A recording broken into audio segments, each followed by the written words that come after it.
পশ্চিমবঙ্গ মাদ্রাসা শিক্ষা পর্ষদ থেকে তোমাদের যে টেস্ট পেপারটি দিয়েছে সেই টেস্ট পেপারটির ইতিমধ্যেই আমি অনেক সলিউশন করে দিয়েছি উত্তরসহ।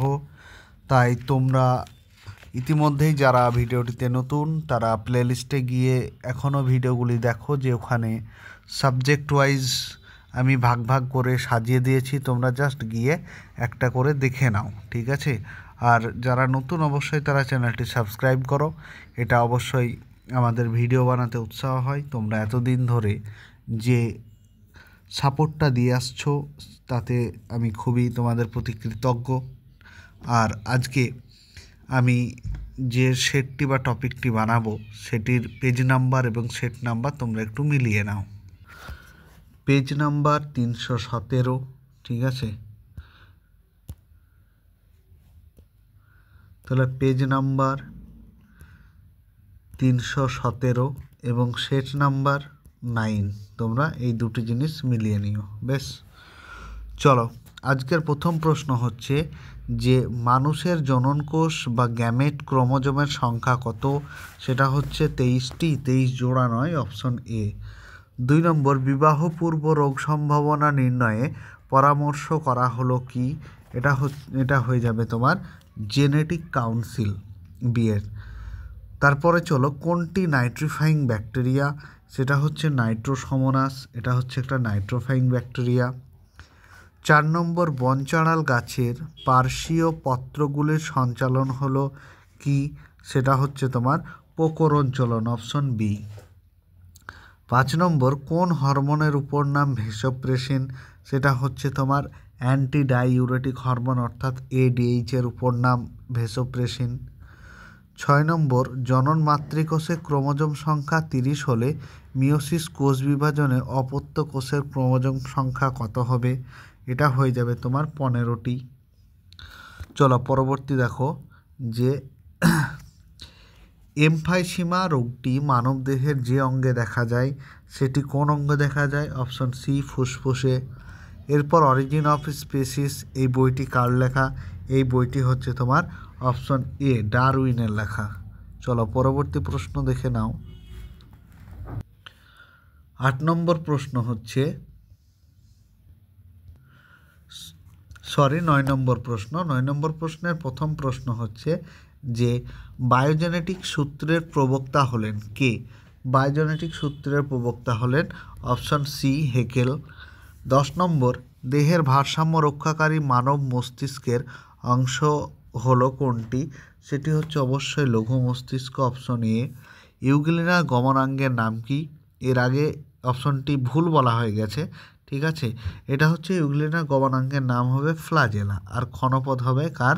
না, অ্যামিবার। প্রকৃতির বৃক্ষ হলো কাকে বলা হয়? অপশন সি, জলাভূমিকে। এরপরে কোনটি সমস্ত অঙ্গ নয়? সমস্ত অঙ্গ নয়, সেটা হচ্ছে পাখির ডানা ও পতঙ্গের ডানা। ইউট্রিফিকেশন কোন দূষণের ফল? 14 নম্বর, ইউট্রিফিকেশন হচ্ছে জলদূষণের ফল। 15 নম্বর, মানুষের সুষনায়ু সংখ্যা কত? সেটা হবে তোমার 31 জোড়া, অপশন বি। চলো এরপর বিভাগ ঘয়ে দেখো যে তোমাকে 21টি প্রশ্ন করতে হবে, প্রত্যেকটি প্রশ্নের মান 1।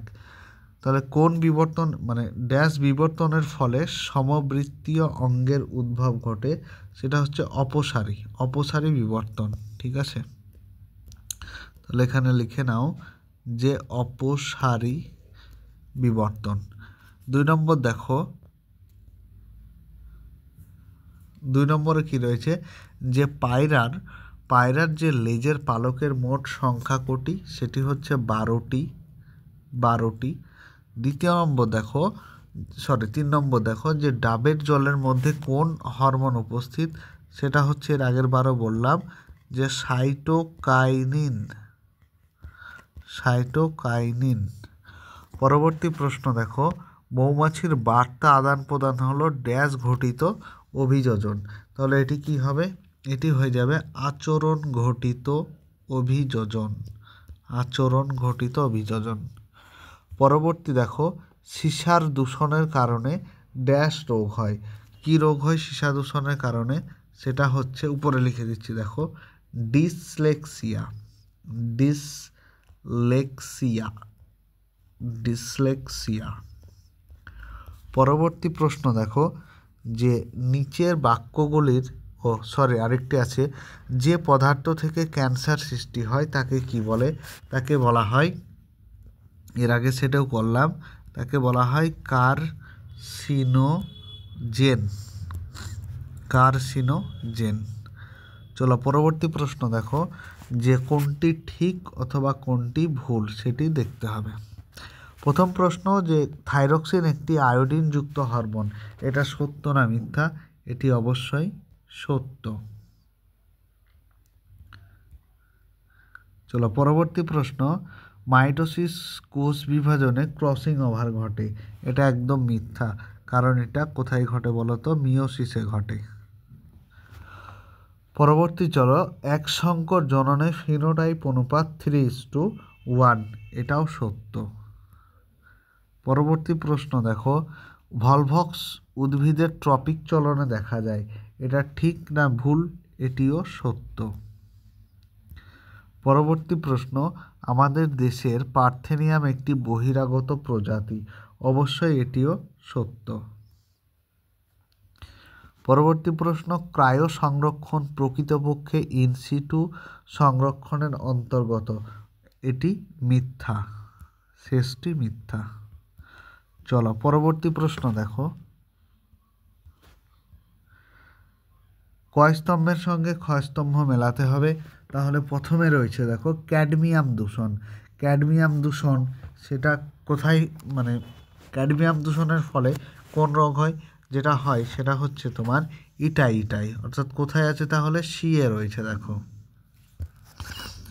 পরবর্তী জীবন্ত জীবাশ্ম কোথায় আছে? সেটা হচ্ছে জীবন্ত জীবাশ্ম, সেটা পেরিপেটাসে হয়, ঠিক আছে, মানে পেরিপেটাস আর কি। ব্ল্যাকফুট ডিজিজের কারণ হলো কি? ব্ল্যাকফুট ডিজিজের কারণ হচ্ছে আর্সেনিক। মানুষের নিষ্ক্রিয় অঙ্গ, সেটা হচ্ছে অ্যাপেন্ডিক্স, অর্থাৎ বি হয়ে যাবে এটি। তারপরে প্ল্যানেরিয়া যেটি আছে সেটি হয়ে যাবে তোমার, এখানে আর কোনটা বাকি থাকলো দেখো, পরাশ্রয়ী আর পুনরুৎপাদন হবে, এটা প্ল্যানেরিয়া পুনরুৎপাদন, ঠিক আছে। তারপর পাথরকুচি যেটা, সেটা পরাশ্রয়ী মূল, অর্থাৎ একমাত্র পড়ে থাকলো, বেশ। পরবর্তী প্রশ্ন দেখো, সমবৃত্তীয় অঙ্গ কাকে বলা হয়? চলো উপরটা মুছি, না হলে এখানে আটবে না। সমবৃত্তীয় অঙ্গ কাকে বলে? প্রথমত, যেসব অঙ্গ, একটা জিনিস খেয়াল রাখবা, যেসব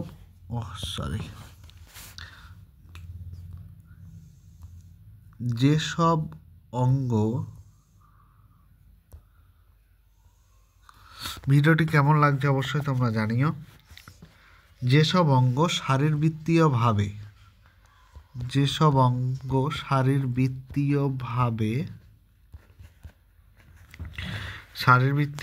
ভিন্ন, মানে আলাদা, ঠিক আছে, কিন্তু শারীরবৃত্তীয়ভাবে আলাদা, কিন্তু আমার লেখার সাথে সাথে তোমরা লিখে নেবে, ঠিক আছে, তাহলে সুবিধা হবে। ভিডিও চলতেই তোমরা লিখে নিও। ভিন্ন কিন্তু কার্যকারিগতভাবে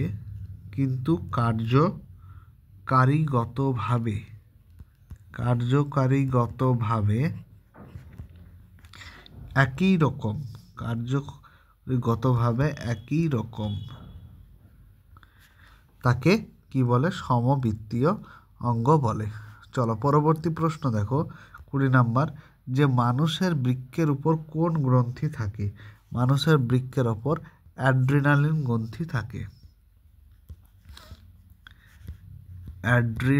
গ্রন্থি থাকে। পরবর্তী প্রশ্ন দেখো, যে যৌন জননের একক কি? যৌন জননের একক হচ্ছে গ্যামেট। পরবর্তী কি? যে রেড পান্ডার বৈজ্ঞানিক নাম, এর আগের দিন লিখে দিয়েছি, তবু আরেকবার লিখে দিই। রেড পান্ডার বৈজ্ঞানিক নাম হচ্ছে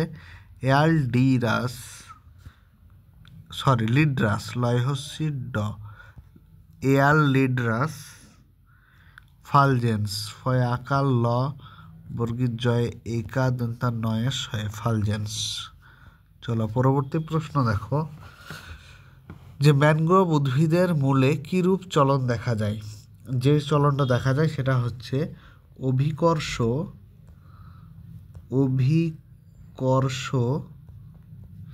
প্রতিকূলবর্তী চলন। অভিকর্ষ প্রতিকূলবর্তী চলন, প্রতিকূলবর্তী চলন তোমরা লিখে নাও। পরবর্তী প্রশ্ন দেখো কি রয়েছে, যে পৃথিবীর ফুসফুস কাকে বলে? পৃথিবীর ফুসফুস কাকে বলে বলো তো? অ্যামাজনকে। ঠিক আছে, পৃথিবীর ফুসফুস বলা হয় অ্যামাজন নদীকে, বা অ্যামাজন নদী বলছি, সরি, অ্যামাজন, শুধু অ্যামাজন লিখে দেবে। পরবর্তী প্রশ্ন, যে কোন প্রভুকে প্রভুগ্রন্থি বলা হয়?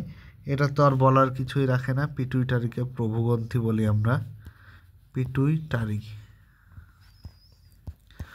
চলো পরবর্তী প্রশ্ন দেখো, যে 2n সংখ্যক ক্রোমোজোমকে কি বলা হয়? 2n সংখ্যক ক্রোমোজোমকে আমরা বলি হ্যাপ্লয়েড বলে। ঠিক আছে, তাহলে ভিডিওটি আজকে এই পর্যন্তই। পরবর্তী ভিডিও নিয়ে আমি আসছি। তোমরা অবশ্যই বন্ধুদের সাথে ভিডিওটি শেয়ার এবং সাবস্ক্রাইব করো, এবং কমেন্ট বক্সে যে হোয়াটসঅ্যাপ গ্রুপটি থাকবে সেটিতে যুক্ত হয়ে যেও। তাহলে তোমরা এই পিডিএফগুলি বলো, এই প্রশ্নের আনসারগুলি বলো, আরও গুরুত্বপূর্ণ কিছু জিনিস আমি দিয়ে থাকি, সেগুলি তোমরা ওখানে পেয়ে যাবে।